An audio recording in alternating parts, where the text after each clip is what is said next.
Well, thanks so much, Paul, for that really generous welcome, and Sue as well for joining in. I think it's really fitting and also humbling to receive such a welcome as we prepare to hear Anna Clark's lecture this evening and what she has to say, I think, about honouring Indigenous archives and modes of history. So thanks to Paul. I also wish to begin by acknowledging the traditional owners of the country, the Ngunnawal and Ngambri people, and paying my respects as well to their elders past, present and emerging. So before a slight change of tempo, I suppose, but before we hear from our lecturer, Anna, this evening, I want to tell you a little bit about the importance of the Alan Martin lecture to the School of History, and also a bit about Alan Martin, in whose memory this lecture series was established by Professor Beryl Rawson, an eminent social historian of classical Rome and Alan's widow. So Alan Martin was born in 1926. He served in the Royal Australian Air Force during the Second World War, and was educated at the University of Sydney and at the Australian National University, where with Russell Ward and Eric Fry, he was among the first 3 doctoral students in history. After teaching at the University of New South Wales, when it was still the experimental New South Wales University of Technology, and at the universities of Melbourne and Adelaide, in 1966 he became the foundation chair of history at La Trobe University. There he encouraged a lively group of staff and students to bring the insights and methods of political science, law and sociology to history. And his engagement with sociology, with the latter being greatly influenced by the work of his first wife, Jean Martin, who was a distinguished sociologist. Alan played a major role in shaping the field of Australian political history and biography. In 1973, he returned to the history program in the Research School of Social Sciences here at ANU. And it was here that he published 2 magisterial biographies of Henry Parkes and of Robert Menzies.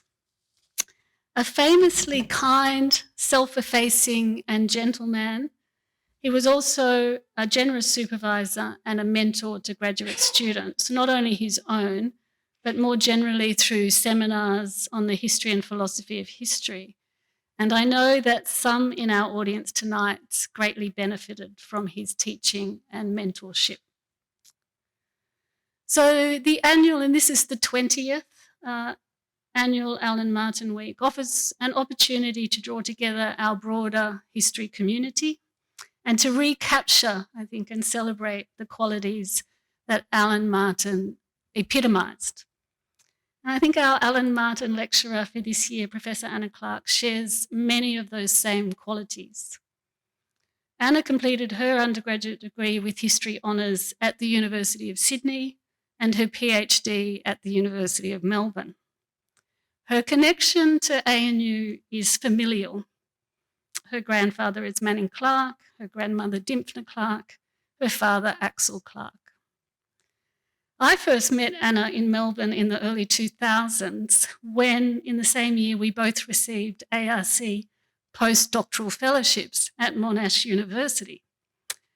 Anna's postdoc was in the education faculty, where she worked with Tony Taylor to map and understand history teaching and curriculum in Australian schools and students' experiences of it. And she's published widely on this topic, including 2 outstanding books, Teaching the Nation, Politics and Pedagogy in Australian History, published in 2006, and History's Children, History Wars in the Classroom, published in 2008. The latter built upon the influential book History Wars that she co-authored with Stuart McIntyre and published in 2003.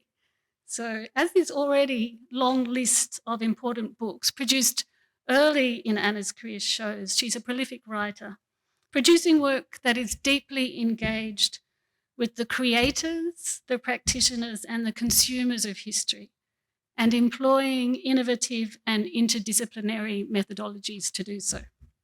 So it's not surprising then that by 2008, Anna was based in the Australian Centre for Public History at the University of Technology, Sydney, undertaking an ARC Future Fellowship to explore how Australians from across the country and diverse cultures thought about history and its personal and communal and public and political uses.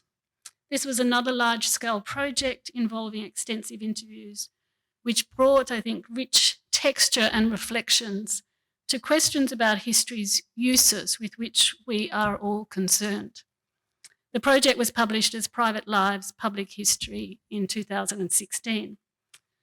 Following on from this, in 2022, Anna published Making Australian History, in which she challenges us to rethink what the practice of history in Australia has been and what it might yet become.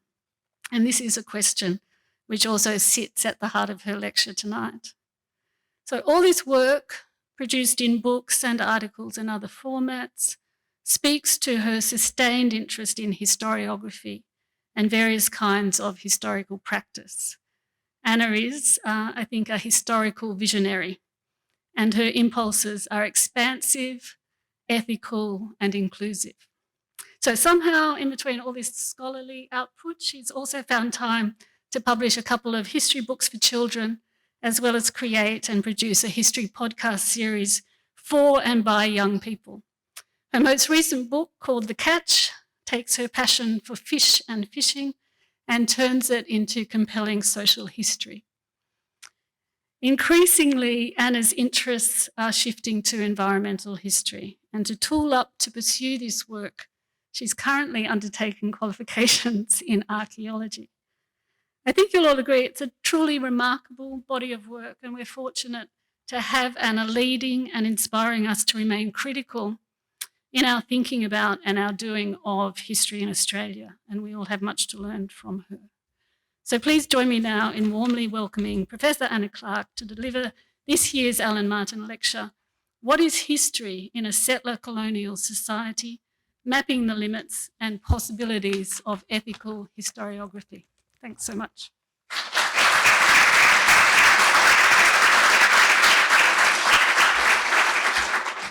Thank you, Maria. That is the nicest introduction I have ever heard, and I feel like I can just walk out of here floating on clouds. Thank you, and thanks for the invitation to come here tonight to speak with you all. I had a look at the previous list of Alan Martin lecturers, and it's quite a distinguished company that I find myself in, so it's a great honour. Thanks also to Paul, who might have left, quite entitled to do so, for his welcome to country. I'd also like to pay my respects to the Ngunnawal and Ngambri people and acknowledge them as traditional owners on the lands of which we are gathered here tonight. It feels appropriate to be making these acknowledgements and a lecture about history making and storying this place, this country, and acknowledge that, of course, histories have been made here and stories have been told about this place for thousands of years. My grandma Dimphna, who was a member of the Aboriginal Treaty Committee when it started, was a passionate believer in this. And while I did want to sort of silently slink out of the room when you mentioned my family, it did spark a memory, a very strong memory I have as a young girl when I came to visit my grandparents in Canberra. She would always take me down to the tent embassy. And so it's important to say, you know, to make that acknowledgement that histories have been told about this place for thousands of years, and they continue. And the question we might be asking now is not what histories were told, but who was listening and when. And I guess that's what the sort of content of my lecture will be tonight. When the Australian philosopher of history, Marnie Hughes-Warrington, published the second edition of her historiographical reference guide, 50 Key Thinkers on History, in 2008, the shape of historiography had become much less clear in the settler colonies. For you, she wrote, history may imply the chronological arrangement of phenomena. For an Aboriginal storyteller in Northern Australia, on the other hand, historical figures that lived hundreds of years apart may be brought together to stress the moral and social significance of a place. An important challenge for historiographers is to figure out how to respond to these differences. Are they superficial differences that mask an underlying common idea of history? That's the challenge that I want to come back to tonight. For those of us who study Australian historiography, that's the body of work written about Australian history, it's a question that's increasingly pressed on our research and interpretation.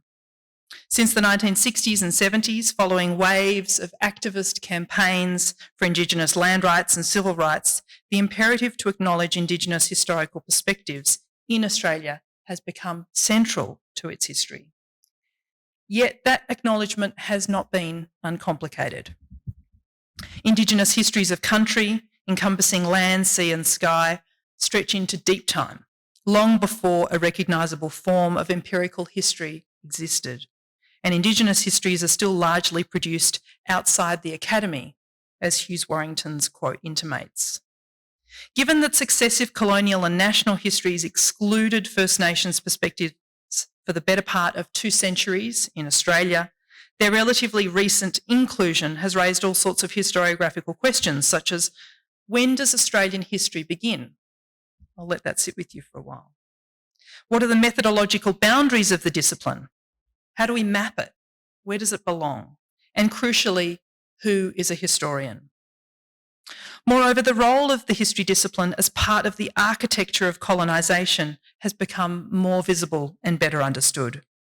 This disciplinary intervention and critique reflects foundational shifts in historical practice and theory prompted by transdisciplinary and transnational scholarship in fields such as postcolonial and settler colonial studies, First Nations knowledges and historical perspectives and practices contextualised by transatlantic slavery. Admittedly, this is a really broad, capacious, diverse field, several of them in fact, and they reflect research that has been conducted over many, many decades across continents and across contexts. But what brings them together is a shared recognition that the history discipline is far from neutral. Archives built to record colonial pasts silence others. History renders only certain authorised practitioners visible, excluding those who don't meet defined qualifications of expertise, and concepts of historical truth and objectivity can emit First Nations and sub-altern historical perspectives. History, that Western empirical discipline based on rules of evidence and expertise, not only studied the past, but storied the settler colonies like Australia with versions of the past that adhered to particular understandings of historical progress, authority and significance. Histories and historical perspectives which sat outside those conceptualisations were excluded from accounts of the past and definitions of what is history itself. Given that historiographical erasure, Hughes Warrington's question isn't simply an issue of definition, but an ethical challenge for historiographers in Australia and beyond. If academic research has a long, shameful history of compounding the evils of colonialism, as a First Nations historian Philip J. Deloria has noted, then the issue of responding to that erasure is vital for the field.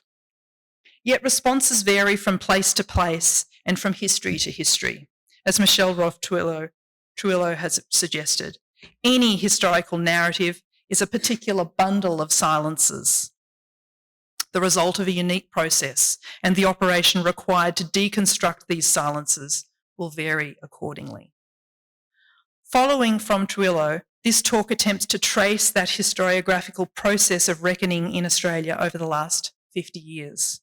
Using the Australian anthropologist W.E.H. Stanner's celebrated 1968 Boyer lectures as a starting point, really a jumping off point, where he coined the term the Great Australian Silence. It maps the emergence of a disciplinary critique in Australian historiography. That critique began as a radical revision, but has since become widely accepted and deployed. It also revealed the discipline's fraught complicity in the Settler Colonial project for the way it excluded Indigenous histories and perspectives from the national story. The history discipline excluded.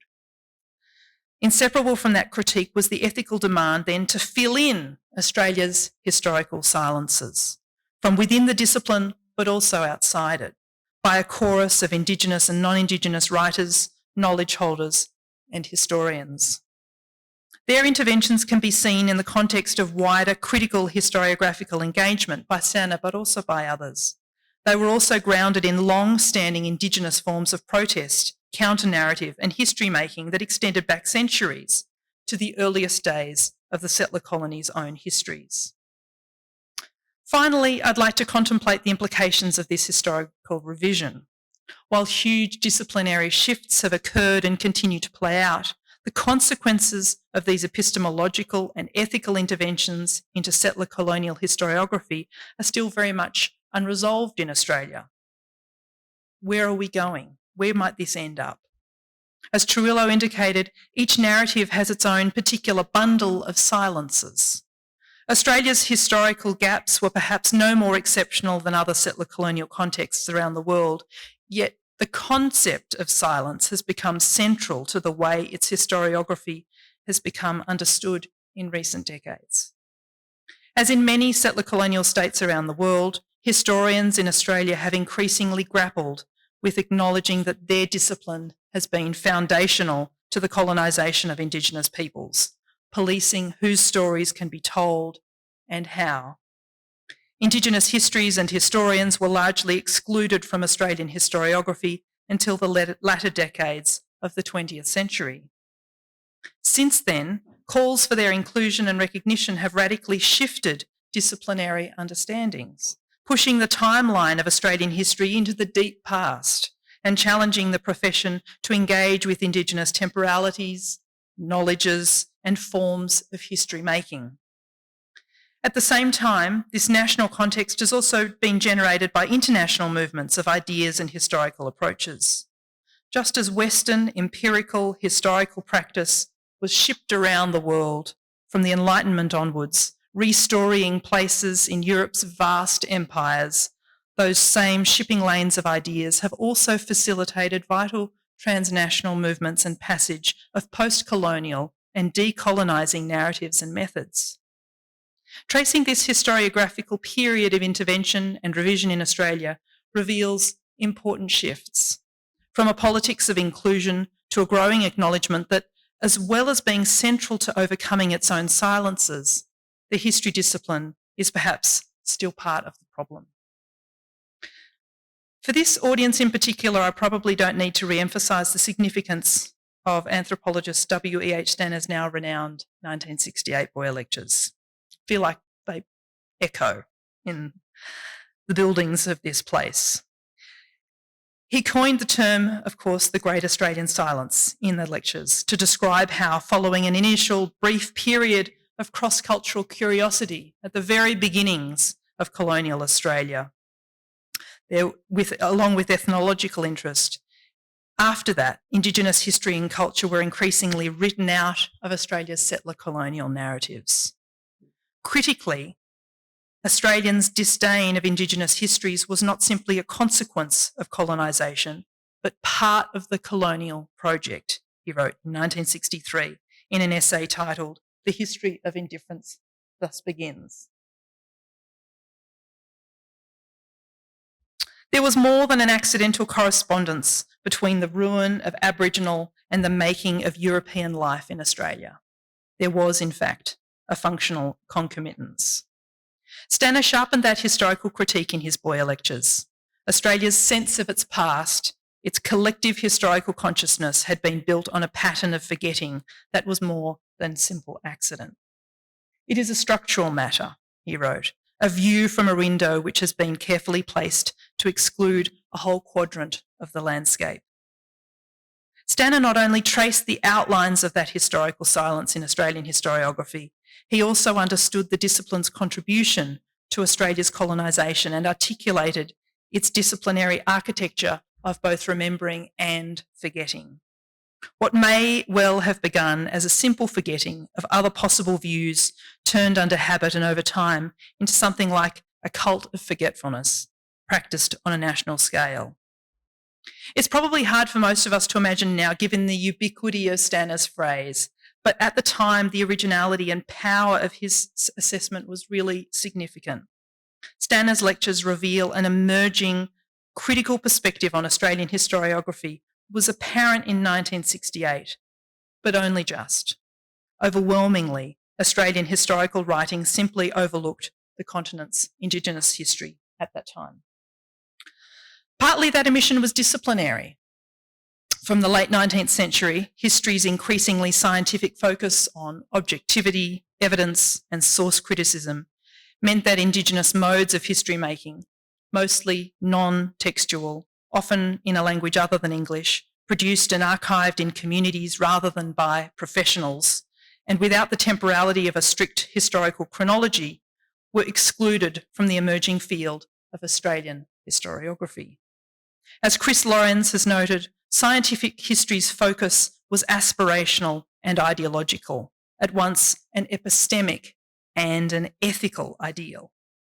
Yet the effects of this pursuit of objectivity meant that forms of history making and historical archives outside the discipline's increasingly reified and prescribed modes of scholarship were excluded from its practice. Stanner had intimated that the silence of Indigenous people in Australian history was structural. They simply didn't fit the logic of scientific history's evidence or significance. It was hardly unique to Australia, but it was really powerful here as well. Critically, it was the discipline's increasing alignment with nationalism and national identity that further relegated Indigenous people's experiences and perspectives outside official national narratives in the settler colonies. Persuasive forms of national exceptionalism that emerged during the 19th century, especially in Europe, the UK and North America, as Mark Bevier has explained, were intimately entwined with the professionalisation of the discipline. A classic national history narrates the formation and progress of a nation state as a reflection of principles such as national character, liberty, progress, and statehood.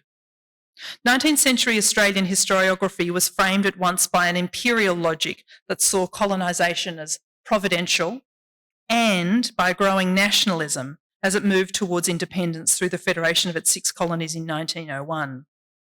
In the late 19th and first half of the 20th centuries, there was silence about pre- and post-contact First Nations experience because it was seen to exist outside that logic.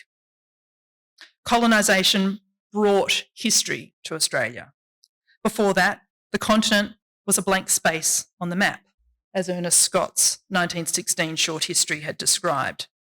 Notably, the relative silence of Indigenous Australia in its colonial and national histories was counterposed against descriptions and depictions, as we can see here in the 1802 watercolour by William Bradley, of the busy, noisy industriousness of the colonisers, who cut down trees, planted crops, explored deserts and built railways, as well as writing the histories that catalogued them all. The contents pages of these texts lay out very clearly how the logics of colonial, national and narrative progress were entangled, plotting out that sequence that many of you might be familiar with in some of these older texts of discovery, exploration, civil, democratic and economic expansion as objective and inevitable. We just look at that sort of teleology of Battier's Western Australia history from 1924. Colonial expansion seems inexorable. Given that historiographical background then, Stanner's idea of the Great Australian Silence really was a watershed intervention. Since their broadcast over 50 years ago, his Boyer lectures have become a defining moment in Australian historiography for scholars and public alike. They were reprinted 7 times, and they continue to frame the ways Australian historians describe the discipline's growing realisation, being smacked in the face, that it had not simply been a storyteller, but an agent in the nation's settler colonial history. The endurance of his metaphor of silence has been so powerful, I think, because of the image he captured. If we think of a discipline, when we think of history and historians as, based on diligent documentation, archiving, storytelling, we have a sense of, creating and crafting narratives that explain and elucidate and help us understand who we are. Redrawing and redefining that practice around the idea of a structural, deliberate silence is captivating. And it indicated, I think, a profound reimagining of a national historiography by Stanner, i.e. that Australian historiography doesn't simply tell, it also withholds and excludes. In turn, that idea of silence, not just the silencing, has become arguably as central a frame for Australian historiography as the actual silence, that quadrant Stanner first described in 1968. More than simply a clever conceit or a neat idea, the idea of silence was profound because of its moral dimension. Like Lorenz's analysis of historical objectivity, Stanner's critique of it wasn't simply an analytical tool, but an ethical demand. The Great Australian Silence was something to be understood and overcome as part of a national centring of Indigenous self-determination and civil rights, which was gaining increasing political and public prominence in the 1960s. As Anne Curthoys rightly points out, Indigenous histories were produced following colonisation right through the colonial period. Significant historical narratives were presented in petitions sent to the British Crown in the 19th century, public protests such as the 1938 Day of Mourning, as well as quotidian forms of resistance, refusal and historical revision that were passed down, an example of that famous event, of course, a historical revision that were passed down orally in family and community histories. Not just passed down orally, but passed down faithfully, diligently, and a different form of archival register, you might think.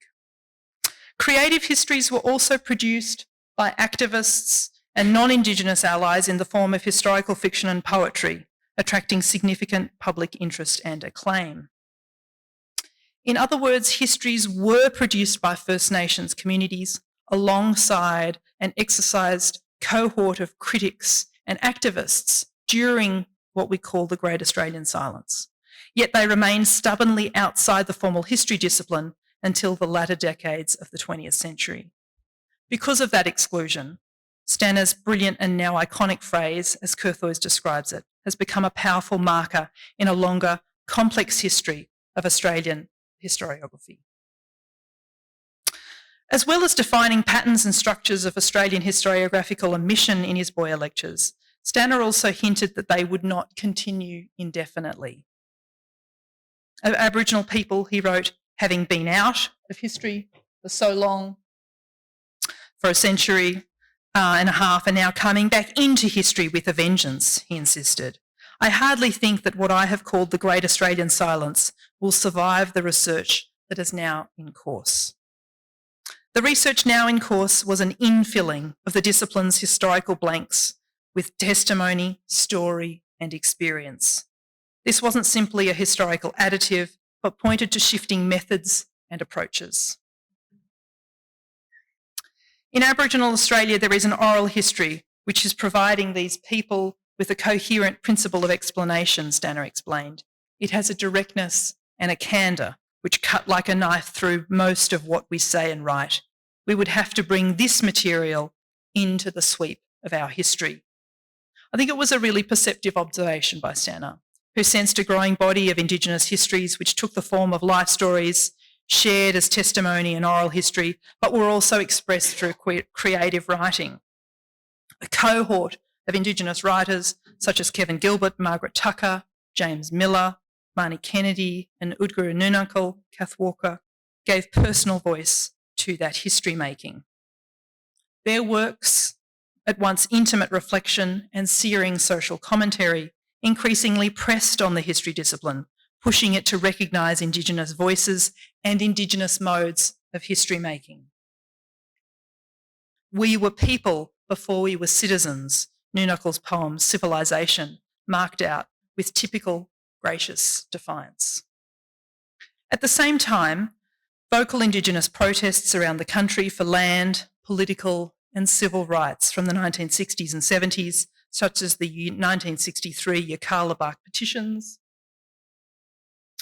the 1965 Freedom Ride, the 1966 Wave Hill Walk-Off, and the 1967 referendum to recognise Indigenous people in the National Census, along with the 1972 Larrakia petition and creation of the Tent Embassy, on the front lawns of Parliament House generated significant public awareness and debate.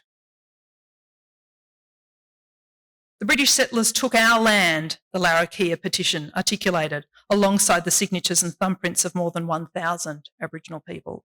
No treaties were signed with the tribes. Today, we are refugees.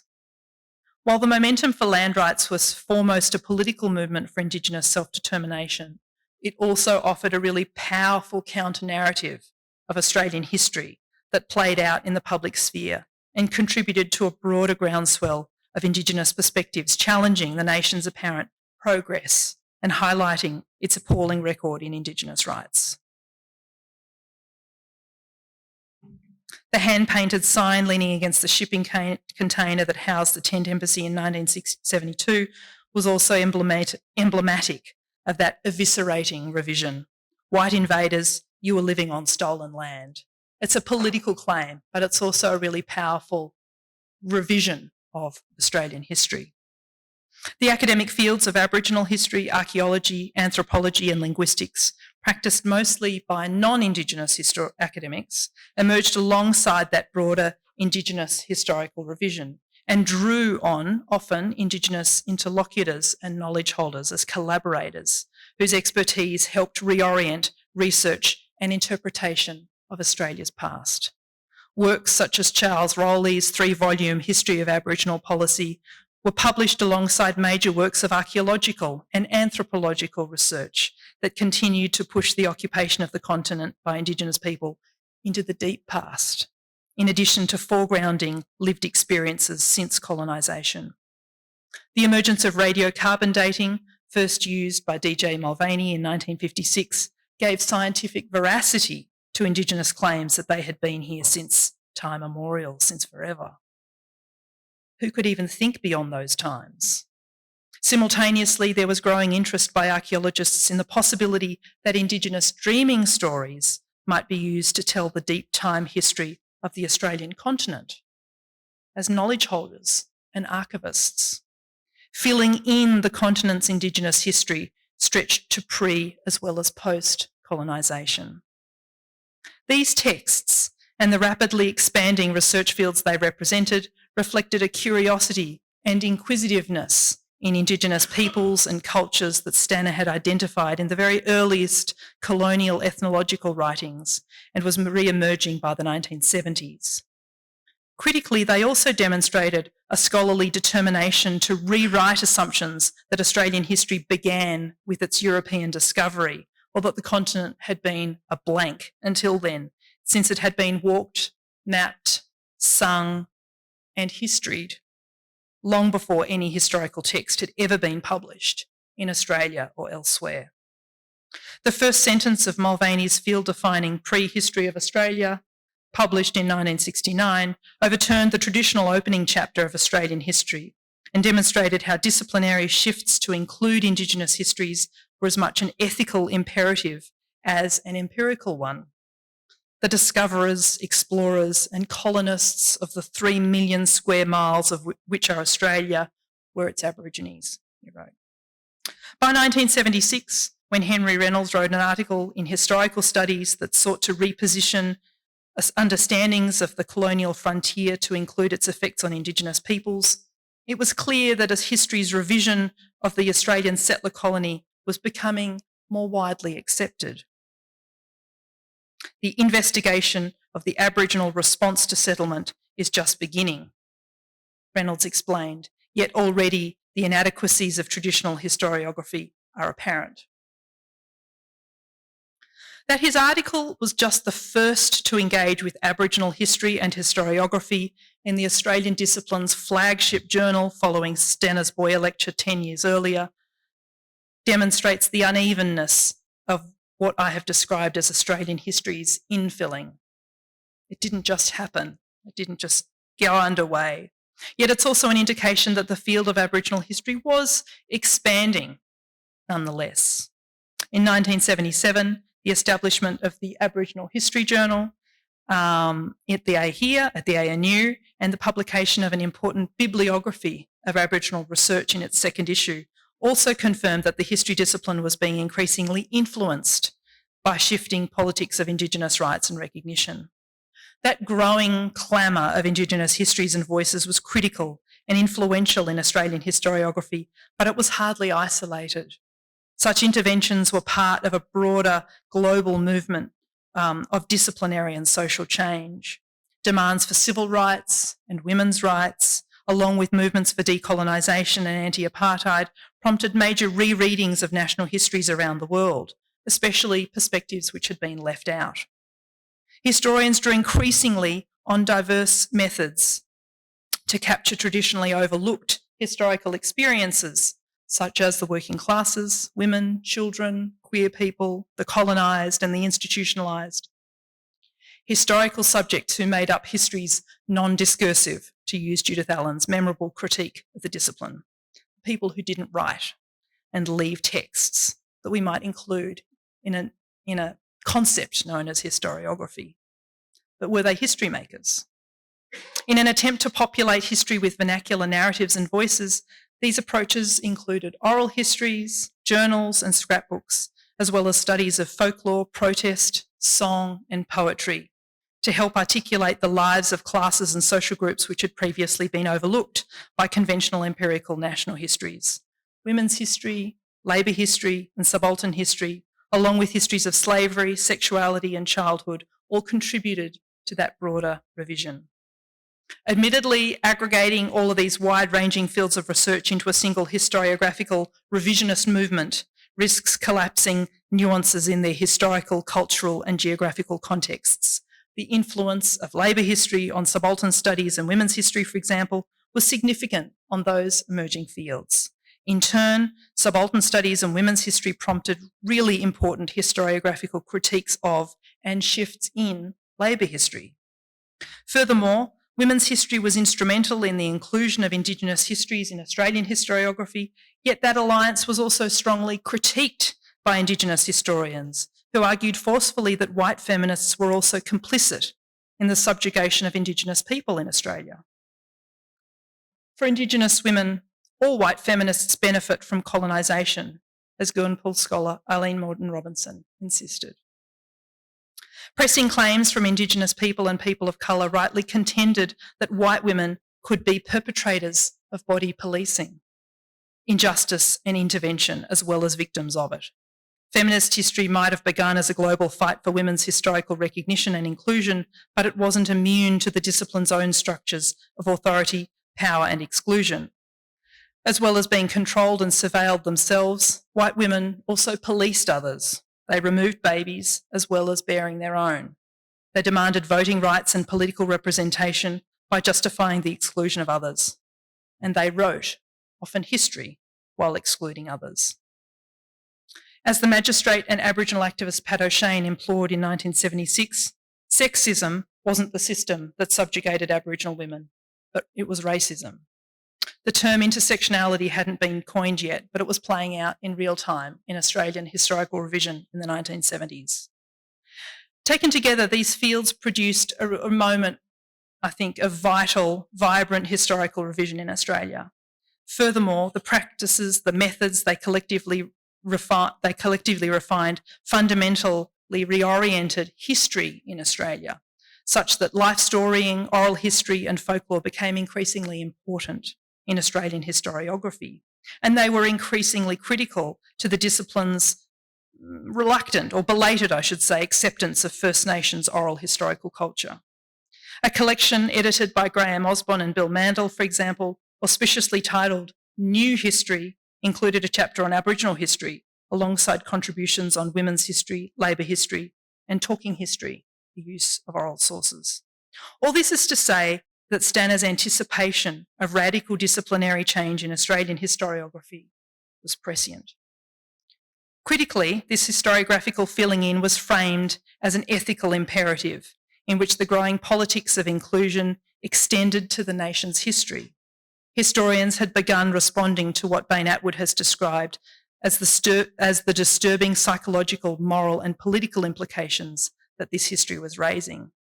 There was a sense that Australia's Indigenous past was exerting pressure on the national conscience, again that call to ethical demands, as the historian Bob Rees described in a survey Australian Aboriginal history in 1979. And in turn, he noted the role of historians in sharing that growing consciousness with the broader public. While historians inevitably reflect contemporary social attitudes, they can also belong to an intellectual community whose efforts may challenge and help to change those attitudes.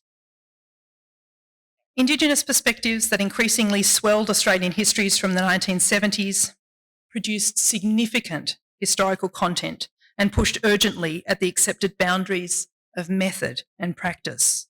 Those perspectives were often harrowing and revealed histories of frontier violence, childhoods removed from families and communities, of lives on missions and reserves where Indigenous culture and language were constantly regulated. Critically, they also exposed the history discipline for being complicit in the curation of whose stories got told and who could tell them. Stanner had argued in his Boyer lectures that silence was inseparable from colonisation itself. Over time, historians mapped out that legacy of colonisation and, increasingly, the agency of the history discipline's collusion with the colonial project. The undisputed, enduring presence of Indigenous people in their history making exposed the structures which had colonised not only the continent, but its past. History was more than simply a discipline that contained silences. It also enacted a silencing in which First Nations people were rendered sort of historyless, as Lorenzo Veracini and Janine Lean have evocatively defined. That erasure and omission manifested in the occlusion of Indigenous perspectives, the insistence that Australian history began with colonisation, and the frequently euphemistic descriptions of actual colonial violence in history texts. Australia's forgetting was a violent task of memory work, as Chris Healy has contended. In a special issue of History and Theory, Warwick Anderson also described that complicity of the discipline in the colonial project as a sort of epistemic violence.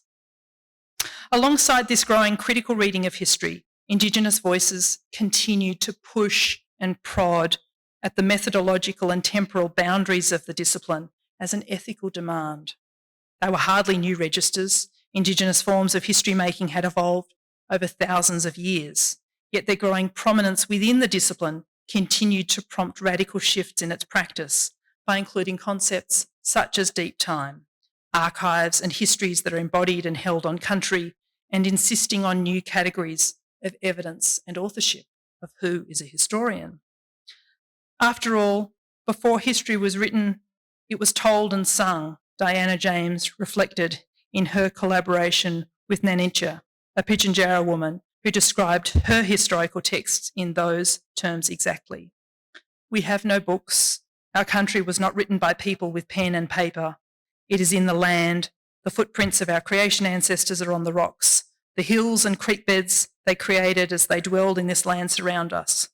We learnt from our grandmothers and grandfathers as they showed us these historic sites, sacred sites, told us the stories, sang and danced with us the chukurpa, the dreaming law. We remember it all.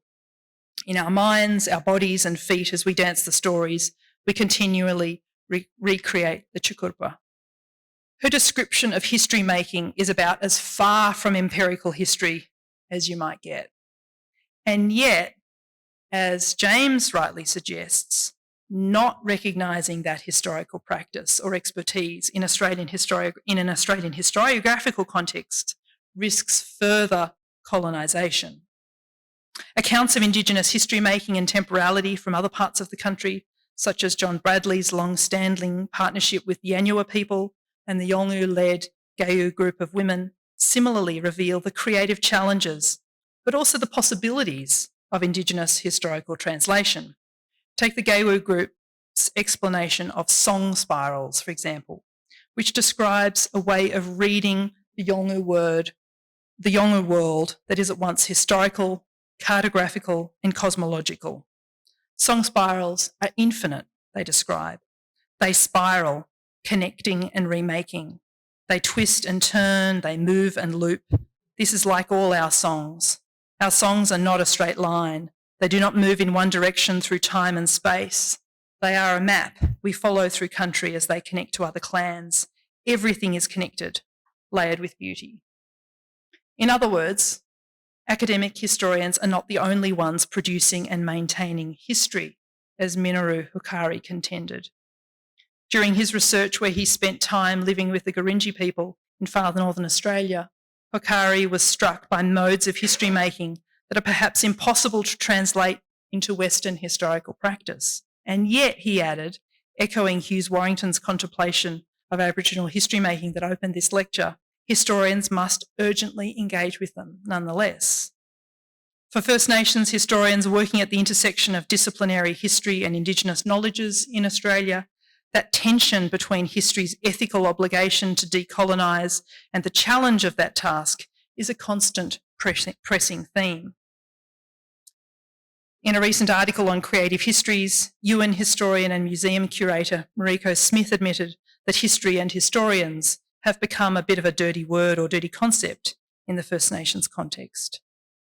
Work by First Nations historians, curators, writers and creative practitioners such as Nathan Sentence, Alison Whittaker, Larissa Berent, Tony Birch and Janine Lean and many others, some of whom are in this room, offer important insight into how history might contemplate these challenges of disciplinary decolonisation. Their work, vibrant, creative and critical, occupies an increasingly powerful yet ill-defined place in Australian historiography, in the discipline. History, writes Lean, occupies only a slim layer in Aboriginal memory and time, and yet the discipline made for the dispossession of Aboriginal peoples by removing us from Western historical time. Indigenous hyphenated histories, as the Aotearoa New Zealand historian Miranda Johnson calls them, employ creative methods, life stories and linguistic diversity. While they represent a radical disciplinary break from history, even perhaps a repudiation of capital H history, she notes that they also have the capacity to extend the discipline into those spaces and stories that were previously out of reach. This is more than just history, as Krim Benterak, Stephen Mukey and Galarabaloo elder Paddy Rowe insist. Within the issue of Aboriginal sovereignty, there is more at stake than the use of lands. There is the right to control the production of Australia's mythologies, the national story, our nation's history. Could First Nations interventions in Australian history shift settler colonial entitlement as well as its narratives? Again, pushing into this sense of ethics rather than just content.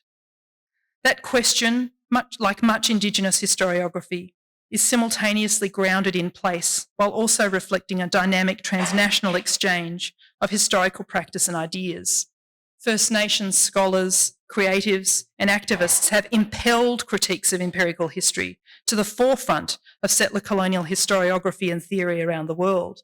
This is, of course, a really diverse cohort of research and researchers, but it's also built from a shared frustration with the relegation of Indigenous pasts to footnotes in the histories of empires, in Epeli Hauofa's noted intervention.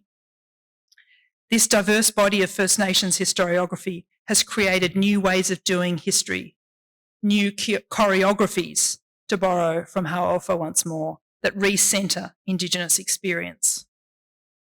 That recentering of Indigenous history enabled vital counter-histories to be produced and circulated in the settler colonies.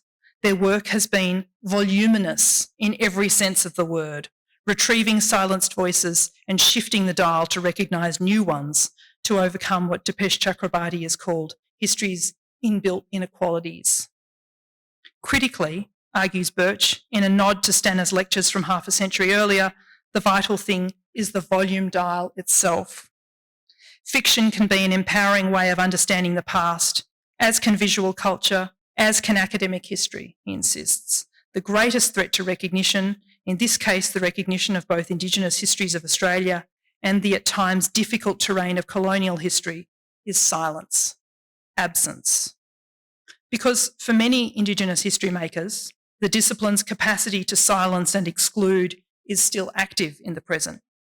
Indigenous historians remain vastly underrepresented in university history departments, and while Indigenous perspectives have increasingly revised historical approaches and they have become vital and prominent examples of Australian historical culture, they're still often relegated, I think, to genres of memoir or story or family history or narratives of place or political protest, rather than acknowledged as a core of disciplinary practice.